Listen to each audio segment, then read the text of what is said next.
Coming up on InfoSecSync, the U.S. Senate has a scathing review for national security agencies tasked with protecting Americans from attack. Also ahead, how researchers came to the rescue before information belonging to tens of millions of Americans was exploited. And there are no free lunches or Wi-Fi, the warning coming from the White House. Plus, Heartbreak Hotel, more on how a French hacker disrupted a guest stay using technology. So get ready to get in sync with InfoSecSync. You're watching the InfoSecSync Weekly News with Nick Thomas and news anchor Leyla Gulen, sponsored by Axellio. Threat detection and response done right. Axellio. Welcome to the InfoSecSync Weekly News for week ending August 6, 2021. I'm Leyla Gulen with your host, Nick Thomas. Good to see you. Good to see you, Leyla. Busy week? Of course, as well. Well, it's been a busy week news-wise as well, so why don't we go ahead and get into it. A warning about threats to Kubernetes environments in a recent cybersecurity report. The National Security Agency and the Cybersecurity and Infrastructure Security Agency also provided configuration guidance to minimize risk. Kubernetes is an open source system that automates the deployment, scaling, and management of applications run in containers. Kubernetes is commonly targeted for three reasons: data theft, computational power theft, or denial of service.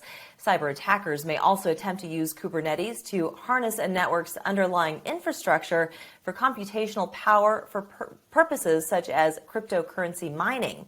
The report details recommendations to harden Kubernetes systems to ensure the security of applications. System administrators should follow the guidance in cybersecurity technical reports to keep up with date in patches, updates, upgrades, and upgrades to minimize risk. Well, we're going to take a break. We'll be back after this word from our sponsor. Are you concerned the next news headline on a security breach includes your company name? In a recent IBM cyber report, 51% of all interviewed organizations reported a significant business disruption during the past 2 years due to a cybersecurity incident, while organizations using 50-plus security tools rank themselves lower in their ability to detect and respond to an attack, with the average security operation team using 70 tools. If more tools and data are not the answer, what can you do? Axellio works with you to optimize a threat detection and response solution to fit your environment to prevent tool and data overload. We leverage and optimize your existing infrastructure, enhanced with the Axellio platform as necessary, utilizing open source solutions where applicable. And we work closely with you to deploy, configure, document, and educate your team. Axellio, let's create the right security solution for your environment.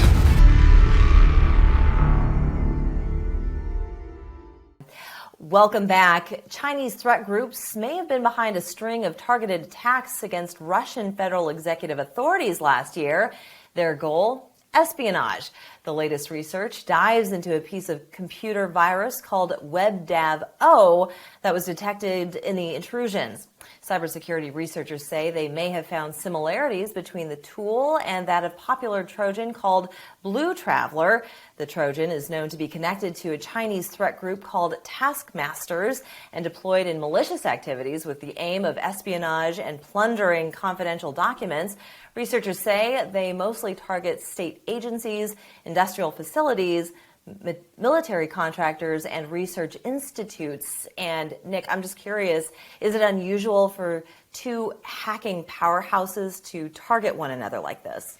You know, it's pretty funny that this happened. It sounds like they were going after a target, and the target happened to be in, Russia or whatever country they were going to, and that's what happened. As far as them normally attacking each other, who knows? Anybody's guess, right? Anybody's guess, yeah.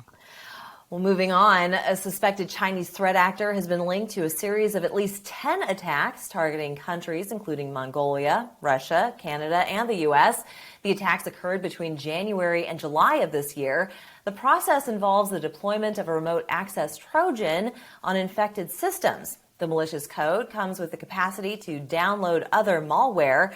This puts affected victims at further risk, as well as perform file operations, exfiltrate sensitive data, and even delete itself from the compromised machine.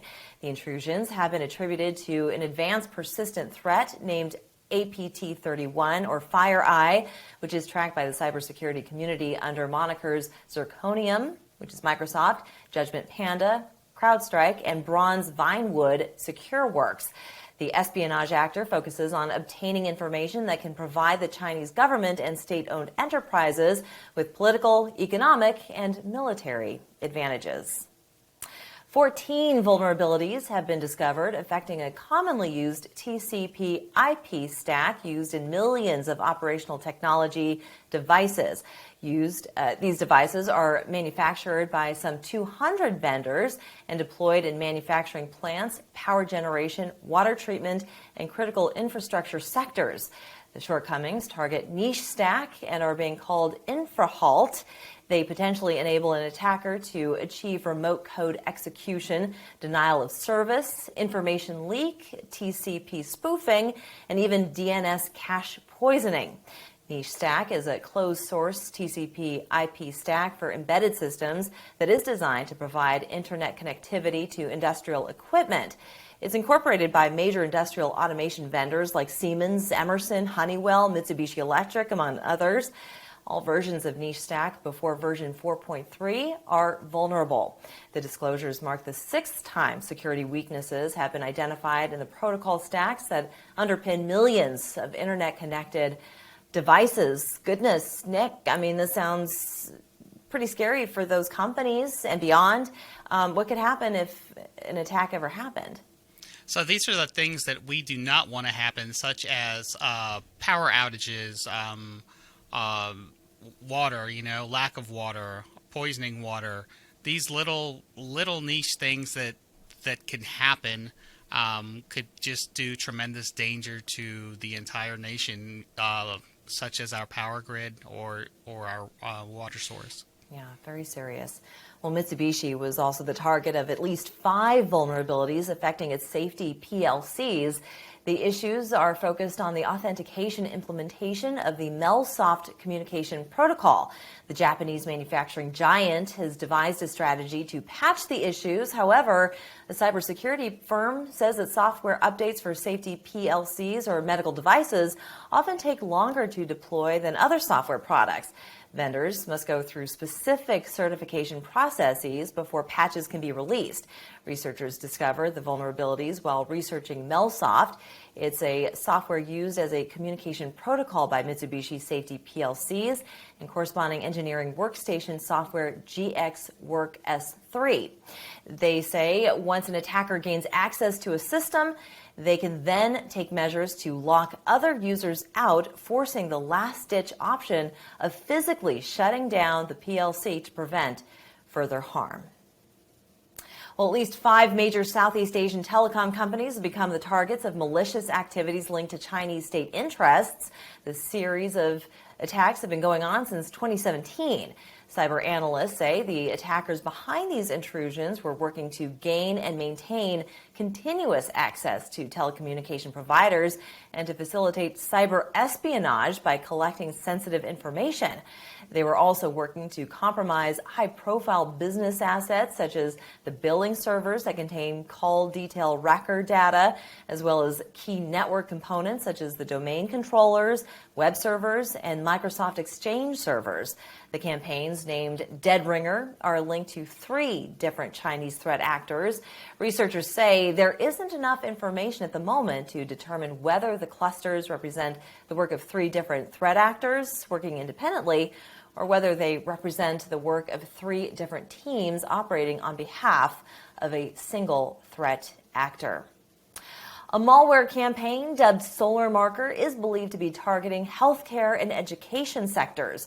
A recent surge in credential harvesting and information theft activity appears to be conducted by a fairly sophisticated actor. Infections consist of multiple moving parts, including a .NET assembly module that serves as a system profiler and staging ground on the victim host. The command and control communications allow further malicious actions, including the deployment of information stealing components, while one action allows the capability to steal personal data, credentials, and form submission values from the victim's Firefox and Google Chrome browsers. Another acts as a keylogger to capture the user's keystrokes. Researchers believe the attacks have been active for nearly a year. Well, it's time for a break. When we return, 2 major data breaches affecting tens of millions of Americans. We'll be right back. InfoSecSync is brought to you by Excelio. Excelio provides economic, end-to-end cybersecurity threat detection and response solutions designed for your team, environment, and security objectives, providing packet-level visibility across your network. Visit them on the web at excelio.com. That's AXELLIO.com. The personal information belonging to tens of millions of Americans was left open and exposed to the public internet, according to some researchers. The security group says the database, called Elasticsearch, was left wide open during a routine research project. The database was traced back to a B2B sales and marketing company, One More Lead, which claims on its unfinished website to have a database of millions of verified prospects. Personally identifiable information includes full names, job titles, personal email and home addresses, work email and office addresses, personal and work phone numbers, home IP addresses, and employer names. Researchers say cybercriminals could easily use this information to pursue financial fraud against everyone exposed. From there, attackers could use the information to build effective phishing campaigns, posing as a person's employer, the government, and other trusted organizations. Golly, I mean, that sounds like every bit of information belonging to one individual that was exposed. And I'm curious, are companies, good companies out there, constantly looking for these security holes all the time? You know, Leyla, you are correct. There are companies out there, both good and bad, looking to plug security holes like this. And luckily, these guys were doing security research, and they were one of the good guys that found it. So kudos to them. Kudos to them indeed. Well, SolarWinds, Microsoft Exchange Server, Kaseya, all victims of major supply chain attacks over the past year.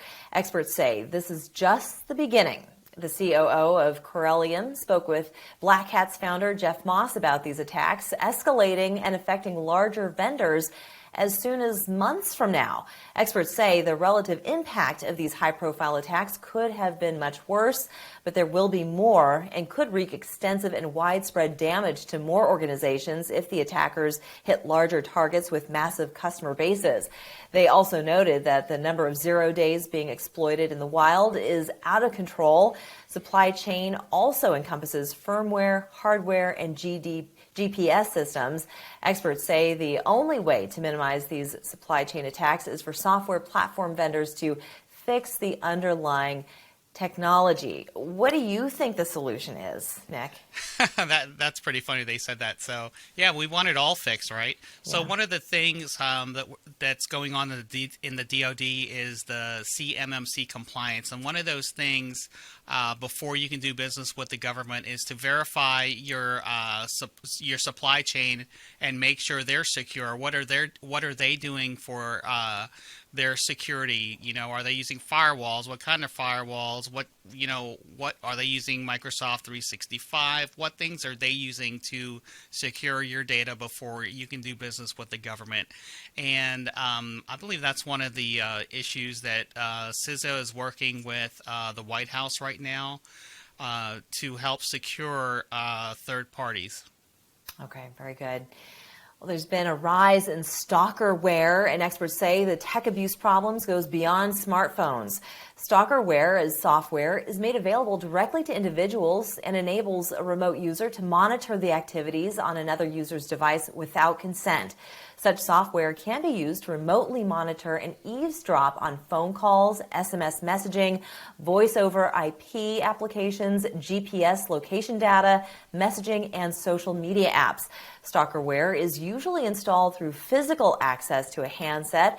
However, malicious SMS messages or phishing emails may also be the infection vector. Stalkerware is most common on Android mobile devices, whereas this form of malware is most often detected on jailbroken, unpatched, or older iOS handsets.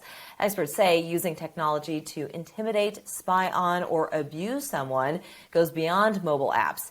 Bluetooth possession trackers, shared social media accounts, and other smart technology like home security cameras, smart thermostats, and lights are also ripe for abuse.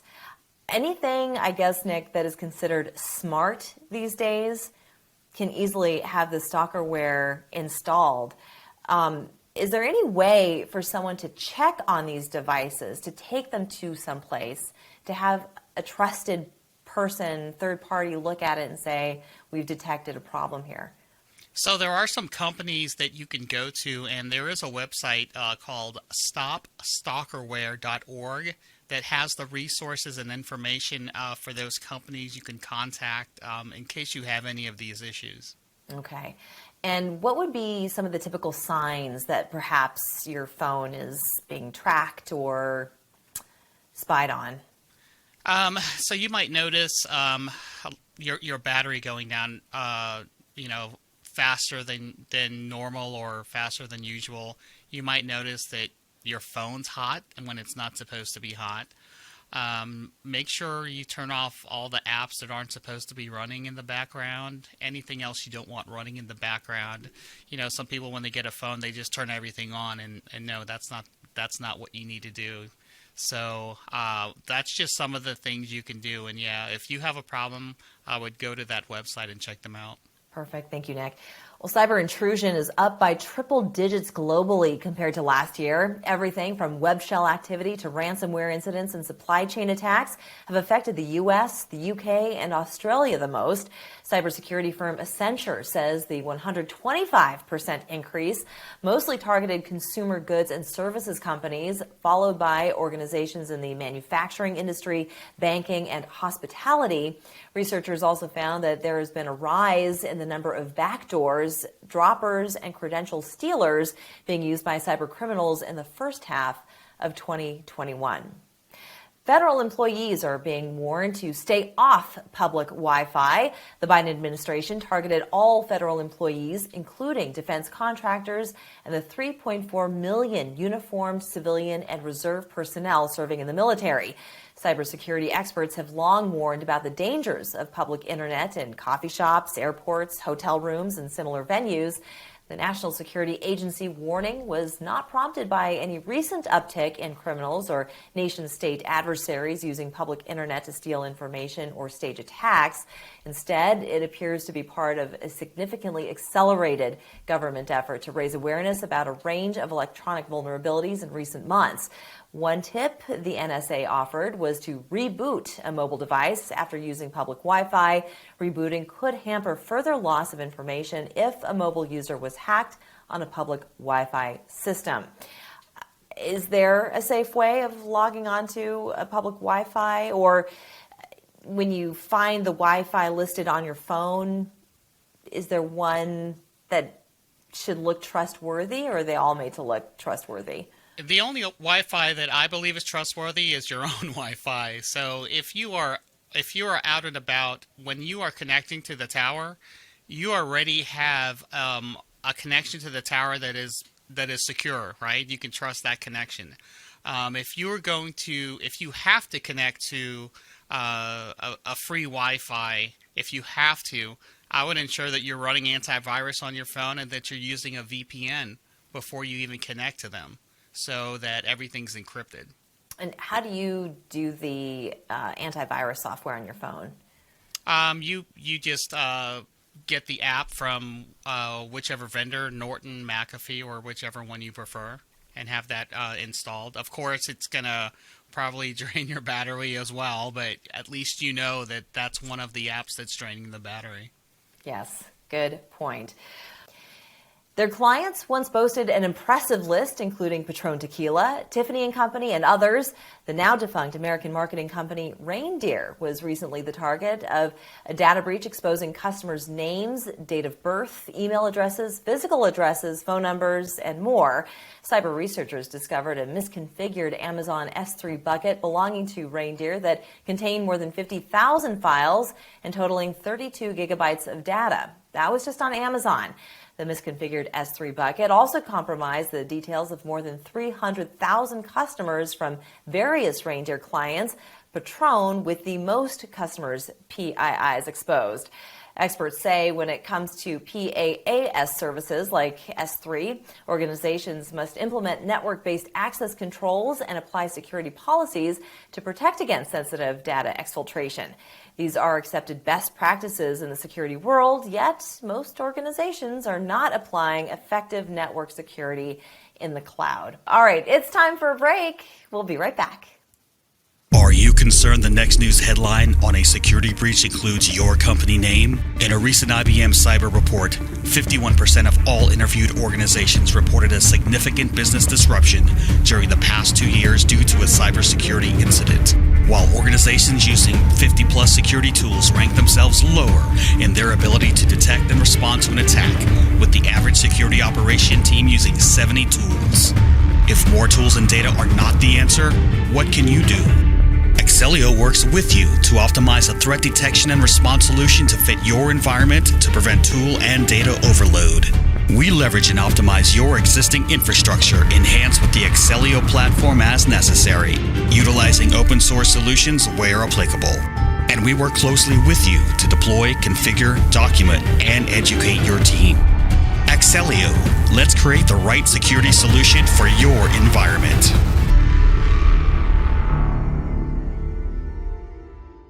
Welcome back. The Biden administration backed off its idea of banning ransomware payments. After meetings with the private sector and cybersecurity experts, they decided that banning ransom payments could drive even more of that activity underground and losing the ability to disrupt it. Part of disruption efforts includes ongoing work to gain transparency into cryptocurrency networks, which have become a popular means of payment for cyber criminals. The White House is currently exploring solutions within existing authorities and regulations. So that's quite the about face by the administration. What are your thoughts on that, Nick? You know, I think the administration had some time to talk with the private sector and realized, hey, this could be one, messing with the economy because there's insurance for that, right? And two, the companies want their information back, so they want to make the deals to get the information back to keep doing business and get the customer data back.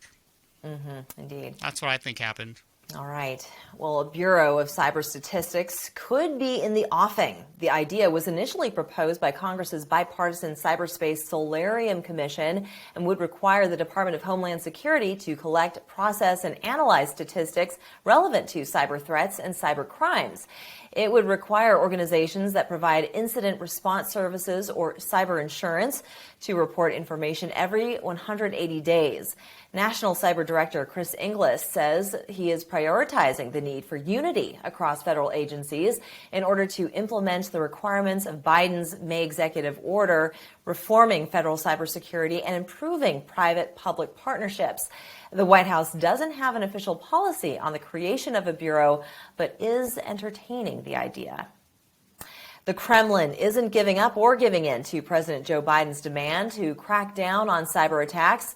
Risk IQ said in a recent report that it uncovered active hacking infrastructure attributed to the Russian SVR intelligence agency-linked APT-29 or CYBERSECURITY, which it used to try to steal COVID-19 research. Known as WELLMESS or WELLMAIL, Risk IQ identified 36 command and control servers serving WELLMESS that the company said were under APT-29 control. Biden has been pressuring President Vladimir Putin to curtail malicious cyber activity originating in Russia. Biden says if the U.S. ends up in a shooting war with a major foreign power, it will most likely come in response to a cyber breach. The U.S. Senate has pointed out that federal protection from cyber threats have not improved in the last 2 years. Successful attacks and an 8% increase in attempted attacks against the U.S. government have been deemed a failure on the part of federal agencies. Russia-linked attackers were behind a 2020 breach against 9 government agencies, while this year another campaign led by China-linked attackers compromised networks at multiple federal agencies by using a vulnerability in Pulse Connect Secure. Critics also point out agencies consistently applying critical patches and operating unsupported legacy systems. The report calls on Congress to revise FISMA, to update best practices, require incident reporting, and formalize CISA's central role for cybersecurity in the federal government. Facebook shut down the accounts of researchers at New York University's Ad Observatory who were studying misinformation. The researchers argue that the social media giant shut down their access because they were focused on misleading political advertisements and vaccine misinformation. Researchers argue that they deserve special exemptions from Facebook's policies banning the automatic collection of data from the platform because it holds valuable insights into how the company influences democracy and social issues in the U.S. The action also cut off other researchers and journalists who were studying the way that Facebook amplified misinformation. The company claims the move was intended to protect user privacy. Facebook settled with the FTC for a record $5 billion in 2019 over alleged user privacy violations. As part of the agreement, the FTC requires Facebook to certify third-party use of user data. This isn't Facebook's first data scandal this year. Earlier this year, personal information of more than 500 million Facebook users was leaked online after an unknown party scraped them using a now-fixed vulnerability. Facebook never notified users whose data was scraped. Nick, should Facebook be more cooperative with academic institutions like this particular case? I believe they should be working hand in hand with the institutions in this case. I think it's ridiculous that they're saying it's user privacy. They have tons of money. They should be putting their own efforts into this, and I believe they should be following in the footsteps of the researchers that are doing this and do it themselves and put a report out. Transparency, right? Right, transparency, absolutely. Yeah. Well, finally, no rest for the weary traveler. Next time you stay at a capsule hotel, buyer beware. These popular Japanese-style budget accommodations that pack guests into a tiny adjoining room not much bigger than their bodies can easily be hacked. As demonstrated by a French national at the Black Hat Hacker Conference, he found a dozen vulnerabilities that allow the controls to get hijacked. Everything from the lights to ventilation and even the beds that convert to a couch could get manipulated. These controls are designed to be managed by network systems linked to an iPod Touch given to every guest. The hacker was able to use his powers against an unruly guest after being kept up late night by chit-chat.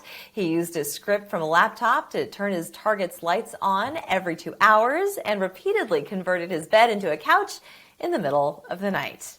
Wow. That was pretty clever. That's a funny story. That's pretty funny, yeah. That's some good stuff there. It really is.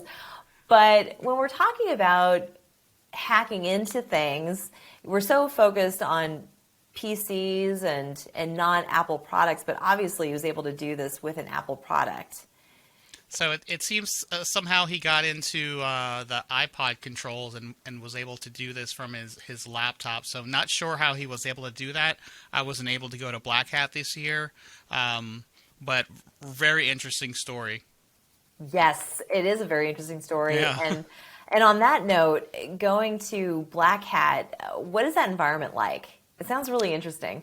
So the Black Hat environment is a lot of companies, a lot of people getting together to talk about the latest high threats and the latest gear coming out. And then right after that, I think starting today or tomorrow is DEF CON, which is the hacker convention of the year, where a lot more stuff comes out there, a lot more things to play with in Vegas. Sounds like a lot of brain cells all in one place. Yeah. All right, Nick. Well, thank you so much. That's going to do it for us. Thank you for watching. On behalf of Nick and myself, you are now in sync with InfoSecSync. We'll see you next week. Are you concerned the next news headline on a security breach includes your company name? In a recent IBM cyber report, 51% of all interviewed organizations reported a significant business disruption during the past 2 years due to a cybersecurity incident. While organizations using 50-plus security tools rank themselves lower in their ability to detect and respond to an attack, with the average security operation team using 70 tools. If more tools and data are not the answer, what can you do? Excelio works with you to optimize a threat detection and response solution to fit your environment to prevent tool and data overload. We leverage and optimize your existing infrastructure enhanced with the Excelio platform as necessary, utilizing open source solutions where applicable. And we work closely with you to deploy, configure, document, and educate your team. Excelio, let's create the right security solution for your environment.